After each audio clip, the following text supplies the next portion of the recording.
good people won't get anywhere, either in this world or in the other world. Good people are always suffering more. You have compared yourself with lots of people and you labeled everybody as bad. So good people will neither make it here nor there. It's not your goodness which liberates you. Your goodness is only in comparison with somebody else. It's a kind of sickness. Humanity is suffering from the sickness which is passing off as happiness for most people.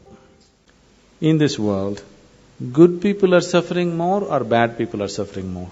Good people are always suffering more. Yes? People who think they are good, they are simply a suffering. Isn't it so? Please look at this. Now, first of all, how did you become good? He's not okay, she's not okay, he's not okay, he's not okay, he's not okay, she's not okay. Compared to all these people, I am a good man. From where did you get the idea that you are good? Tell me.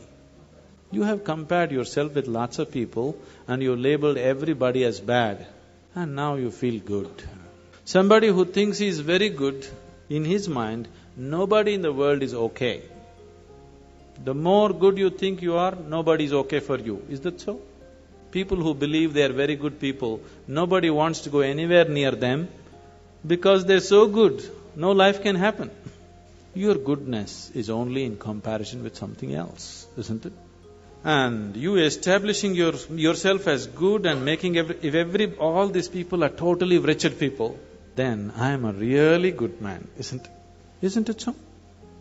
Good people won't get anywhere, either in this world or in the other world. Can you take a joke? Do you have good digestion? One day, in his previous life, Shankaran Pillai was a good man. Brief illness, he died. Being a good man, he naturally went to heaven. He landed up at heaven.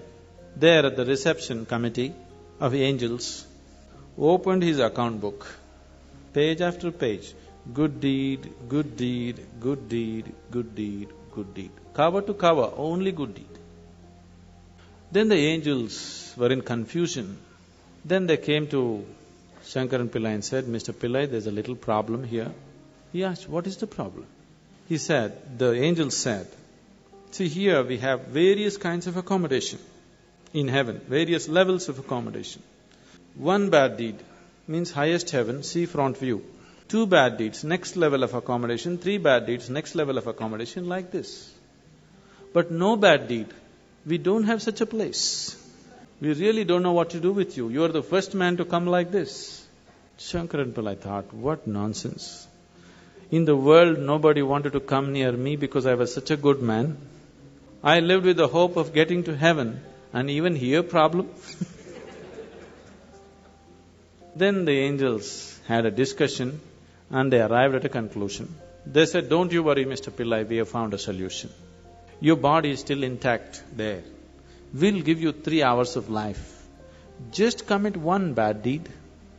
We'll put you in the highest heaven. Nothing is lost. Lo, Shankaran Pillai became alive here.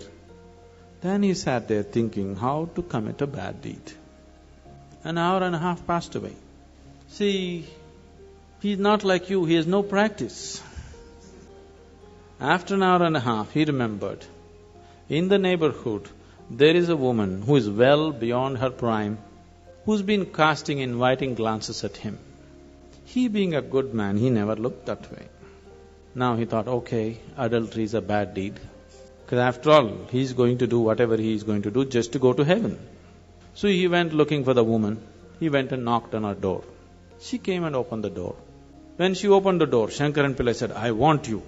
Why, Mr. Pillai, just yesterday evening they told me, you're on your deathbed. What is this? He said, it doesn't matter, I want you. He went in, nature took over, things happened between them. He doesn't want to die in her house. Time is running out, so he told her, I need to go. And he came to the door. The woman came to see him off, and she said, Mr. Pillai, do you know what a good deed you have done for me today? One more good deed. What to do? So good people will neither make it here nor there. It's not your goodness which liberates you. Your goodness is only in comparison with somebody else. Your goodness being in comparison with somebody else, it's not about goodness, it's a kind of sickness. It's just like, right now, people are going about like this. They are happy. They don't know what joy is. Their happiness is just that they have things that other people don't have. Isn't it? Now let's say you are all very hungry, but my stomach is full. And I feel so happy that nobody has food, but at least I have something to eat. Is this happiness or sickness? Humanity is suffering from the sickness which is passing off as happiness for most people.